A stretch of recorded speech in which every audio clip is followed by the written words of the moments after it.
it was kind of funny, before class, we were kind of going back and forth, and you were like, oh, you know me, you don't know how to do that. And I was like, I feel like that's true, like, we don't talk very much, Right. but I feel like that's true, because especially just when I entered the room, you had such a spirit of eagerness to even get into the pulpit, and confidence, but it wasn't like an arrogant thing, it was the confidence of someone who's been called by God, and is fulfilling and stepping into that role fully. So I felt like I just have a feeling of trust around you, because whatever you do, I can tell, comes from a spirit of love for God and His Word for His people, but also for those who are not yet His people. So even before you began preaching, I felt like we had a trust in you, and or at least we should have, if we were really in tune and ready to hear what you had to say. I love your imagery, because you didn't just tell. You always gave us experiences. I wrote down a couple of things. That's true. You said, like, we were eating on popcorn fast. If it had been me, I would have just said we were super nervous or something, but instead you gave us an experience that we've all had, and we could tell what you were saying. And then, this was powerful, you're talking about your sisters.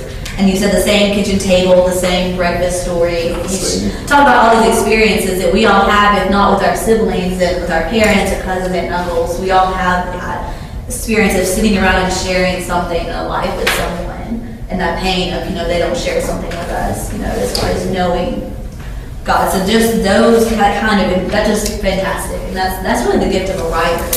Someone who's really, I think of Flannery O'Connor as her way of describing people's experience and the way she would give experiences through that. So that's a gift for sure. It's not fair. I wrote down that I was kind of wondering where Jesus was throughout like half of your sermon.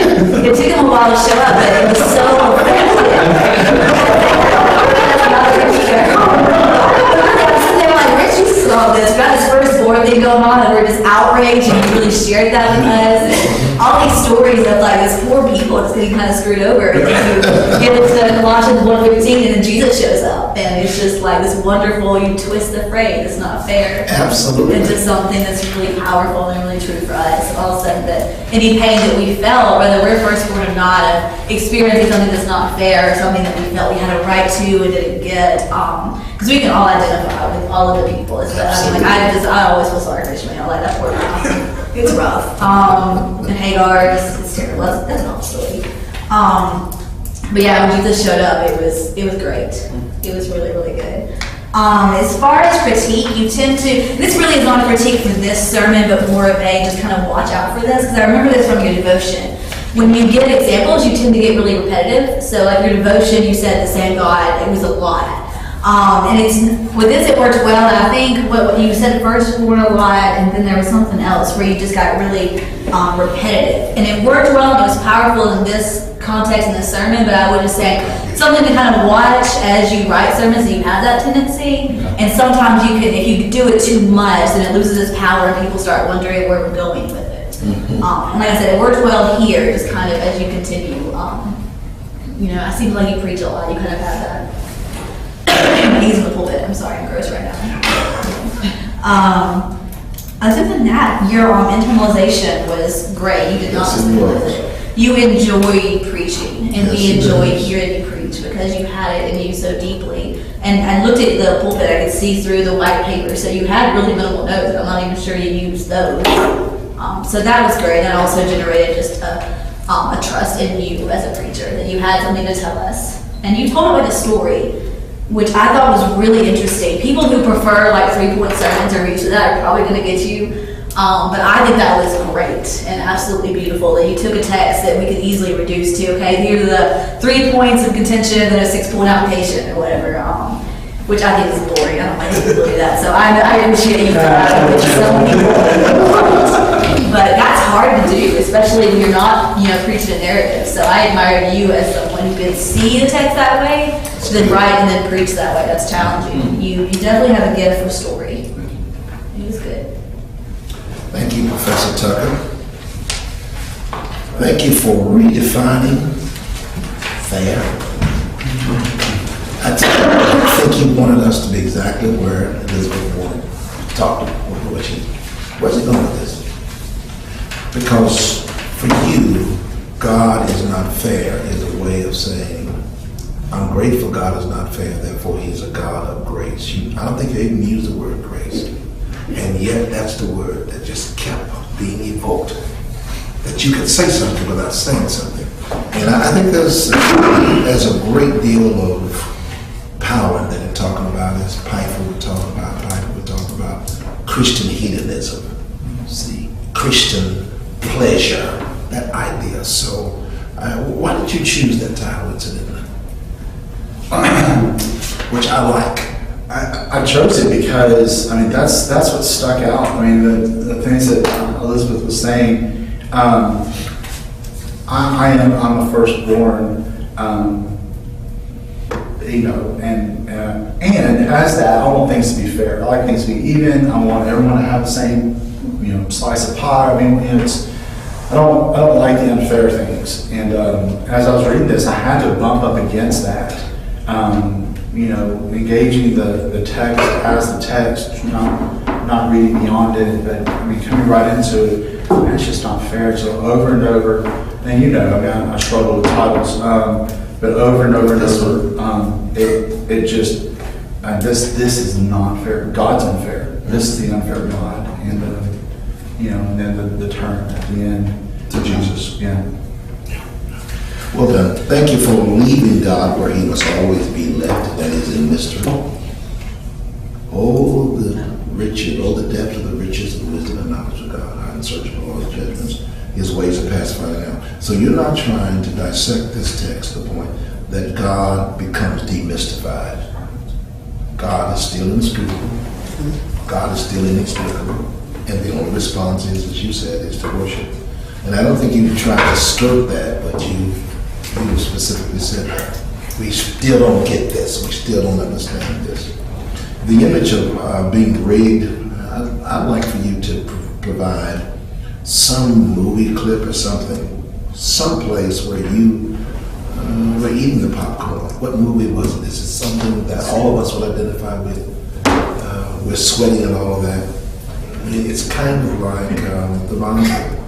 It's kind of like reading a novel and you're wondering how this thing is going to turn out, and it's 600 pages and you only paid 200, and you cheat and move to the end and read the last page. I do that, actually. The producer knows. Okay. You preach Romans 9 through 11, which is right. I don't know how you can preach Romans 9, 1 through 18 and ignore 10 through 11. Because that gives you the heart of God. He's a missionary God. This idea of evangelism. All of this comes, and you preach it in sections, 9, then 10, and then 11, by juxtaposing that with the 3 lyrics of When I Surrender the Woman's Cross. I thought that was ingenious. To take at different moments, one line and another line and another line, and each one builds. So it shows that you have in some way rigged this summer. You wanted us to absolutely struggle with saying, God, this is unfair. And then it moves to the place where we have to say, thank you for being fair. Very well done. Canonically, the whole Bible, you really, from Abraham all the way through, already assuming the fall of Adam. I want you to take, since this means so much to you, how beautiful are the feet, from Romans 10, 15, go back to Isaiah 52, 7 through 9, and talk about these runners who had messages to deliver to Jerusalem, that all is well, your salvation is promised, your security is guaranteed. Their feet are cut and bloodied by angular rocks. But the message that is being carried out, that message is so good. What about the message that you and I are delivering? It's good. Pick that up and talk about moving from the remote to the recent and even to the contemporary where we are now. One other thing,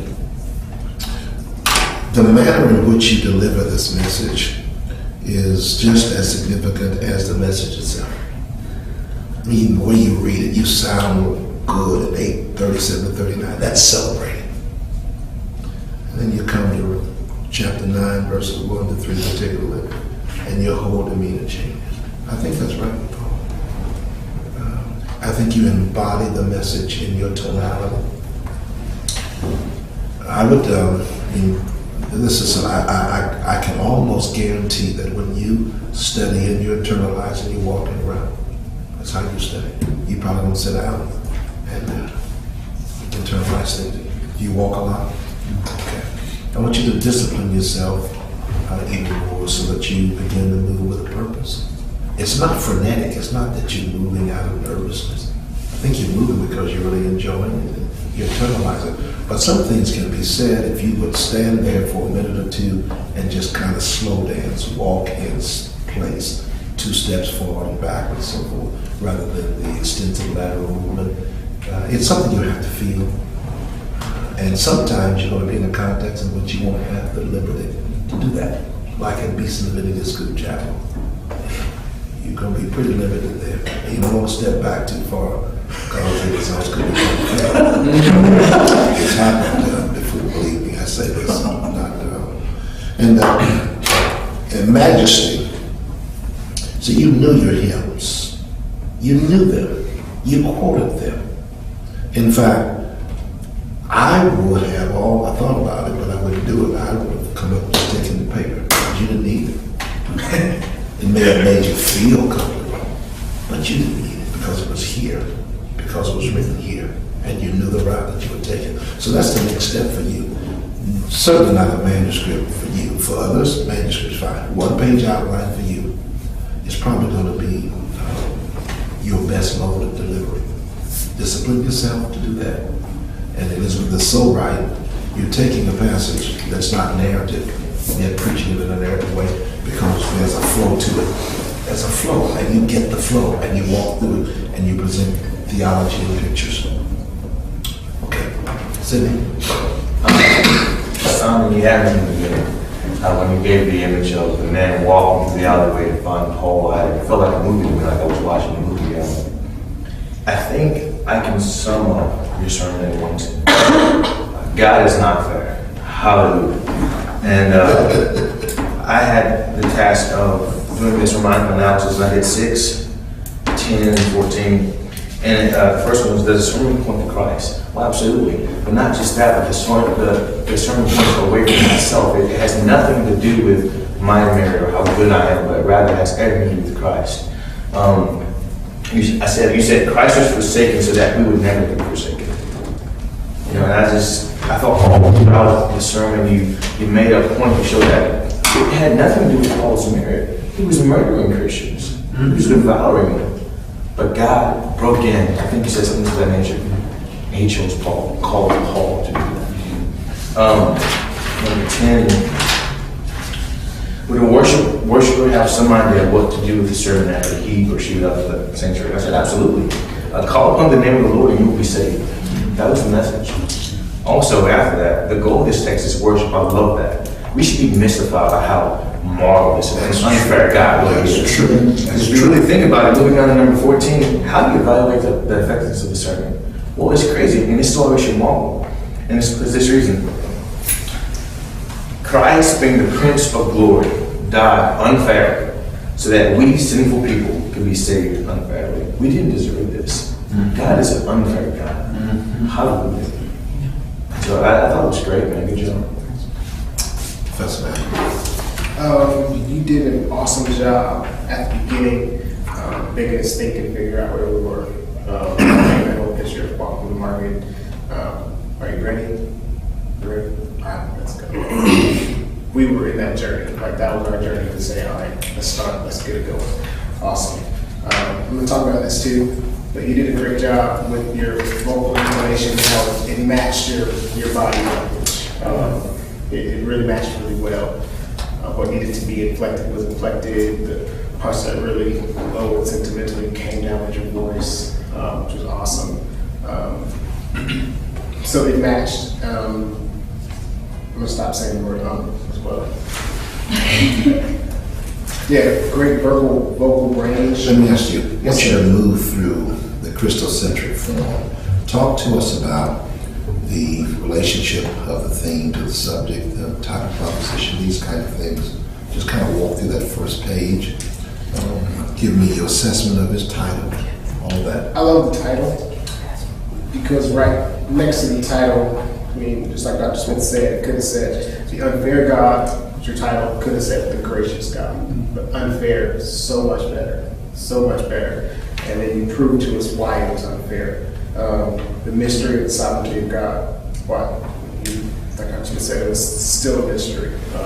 Still a mystery at the end, why he would do that to his own son for us. And you painted us in the same picture that you painted Paul, as Paul being one who was so horrid and so wretched and destroying God's people, and God neglected his son to come pick us up, who were Osama bin Laden, which was awesome. Everybody was watching that. Who was Absolutely. President Kennedy said, yeah, what if it was Osama bin Laden? Loved it. Would you say Osama bin Laden is an Arab? Do I? Would you say Osama bin Laden is an Arab? What's Ishmael? You're going to say me? People from every tribe, nation. I had that like at some point after I landed on the Osama bin Laden thing, going into Revelation 5, I had that picture in my mind of who Ishmael was. And just I didn't take the time to do that. It was for me. The obligation for us, there was nothing left to do but be worshipers. Plain and simple. We don't deserve it. The only way you can pay back is to give, offer worship. Obligation was great. Definitely got to the goal. To give was worship, and included everybody, every tribe, every language, every people, every nation. Everybody is included. No one is excluded. Even Pharaoh. Again, perfect analogy. Bring every person who we see as the people who are the absolute worst people, just the worst people that we can imagine, but then say, yep, him too. So definitely got the thing, no one's excluded. We're a worshiper. Somebody who wasn't a worshiper, they know what to do, absolutely. Because they were included in something. Anything else you want to point out? You think he's staying with his outline? Absolutely. Before we out of time, you answered all of the questions. Why does Paul wish it would be impossible? What would it mean to be cut off? I look at a note here that says one son of Pharaoh, and you painted Pharaoh as a horrible person, and included him at the end. And does God hate in the same way we do? You may have answered that. I didn't catch it. Did you answer that question? Does God hate the same way we do? That was something I love that that was just something that one of those just thoughts that came in as I was thinking over it. And that's, I mean, the density of this passage. I'm keeping that. I'm going to use that. Absolutely. I'm going to use that credentials. Anything that paints us to kind of feel what God feels in like the same boat, that would be huge. Because that's a huge. Does God hate? That language is huge. Is God unfair? Yes. Does God hate? Yes, he hates sin. And he did a really great job pulling Paul back, wishing to be cut off from Christ, painting himself as the enemy of God, as we were all painted, as they all talked about, enemies of Christ, I think it was. Yeah, you stayed with this. Great job, enjoyed it. The Davis contribution. Yeah, I thought it was extremely good as well. One of the things that I think you have borderline mastered is pace. I mean, I'm awful at following sermons. Always like getting lost or getting sidetracked or getting hung up on one thought and not, continue to track with the preacher. And you were so easy to follow. And it almost, your pace was so steady, I was almost concerned that it was going to result in like a 45-minute sermon at one point. And you know yourself, and man, when you said 30 minutes, I was like, that was stellar. Like, I mean, your ability to move at that steady of a pace and still hold it together, God, so good. A couple really like technical suggestions maybe, and again, I'm a total rookie, so take this with, yeah, anyway. You built up so well Paul's anguish. You built up so well, like, he's it's a sock to the stomach. He's really just like burning. He wants to come forth with something.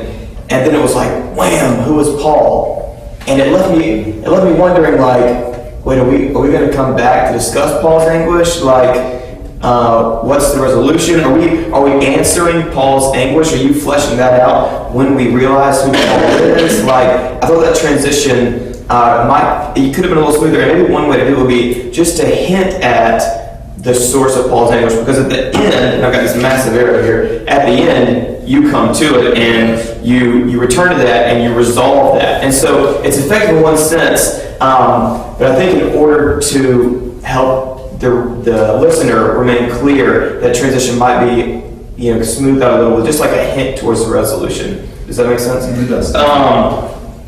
And y'all feel free to push back on this. I thought your examples of firstborn were so good, and that you connected it so well that you only needed 2 or 3. You gave like 4, and I thought you'd actually totally accomplished the goal in a couple of those. And so I guess the only reason I make that point is if you were looking to trim the sermon down at all, I think that's one area where you could maybe take out, some of those. I just thought you did so well with like the Jacob and Esau. Like when you went from the Ishmael thing and then transitioned to twins, like your objective in that illustration, the illustration was accomplished. Like I was there, totally got what you were trying to do. I thought the prodigal son was helpful. I just think like they all fit, they all worked. You pulled them off wonderfully. I think if you were to ever want to trim down the sermon, that's one area you might be able to take things out. Good thought. I totally agree with Dr. Smith. The fairness language is consistent. It's maintained throughout the whole sermon, and it's clear. Colossians 1 was outstanding. I wrote like 7 times. Your pace is really good. And it had to be just one last thing.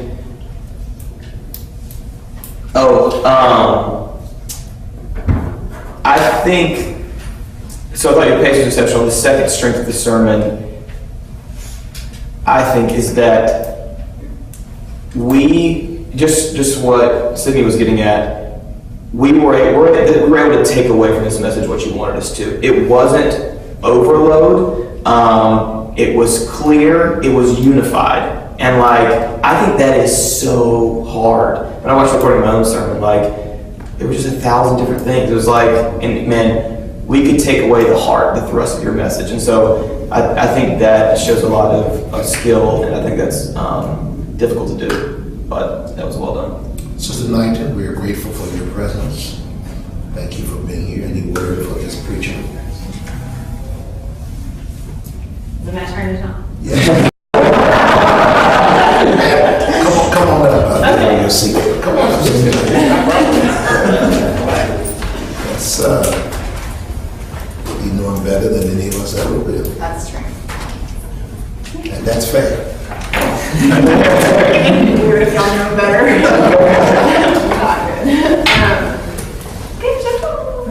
So we have been married for 12 years. What was 12 years in July? And we've been in ministry since day one. We met at church. We met serving in a student ministry together. So I met Simon and was like, if I don't marry him, it would be somebody just like him. And I kept thinking to myself, I can't tell if I actually like him or if I like Jesus in him. I can't decide. So that's kind of a precursor to so he's been preaching our entire marriage, our entire relationship, and he always surprises me. Always. So, the narrative part from the very beginning, I was like, oh my gosh, it's so good. Like y'all said, it was like we were walking with the scribe, and there was a little sensitivity, in there, and it was, I don't know, I really loved it. And then, he's like, where do we leave off? That was also good. So, And of course, I hear Simon through all of this. Like, I mean, it's not like he's preaching and it's not him. And most of y'all probably know that. But I mean, it's just like his heart's coming through. Absolutely. And so things that I would think, you know, I'm going to get that nobody else is going to get, y'all probably are thinking, oh, I get that because that's Simon. Yes. And it's just him being him. So, but the whole not fair thing, like, I mean, it's not fair. Like, you read these things and you're thinking, God, this is not fair. Like, why would you put somebody on the earth just to harden their heart? Like, that's not fair. But for him to, like, take that unfairness and bring in the whole, God was forsaken, or Christ was forsaken on the cross so that we would never be forsaken. Yeah. I mean, it's like, you know, life-changing. I mean, that's life-changing. Yes. Thank the Yes, it Lord. is. I mean, that we are not forsaken through that.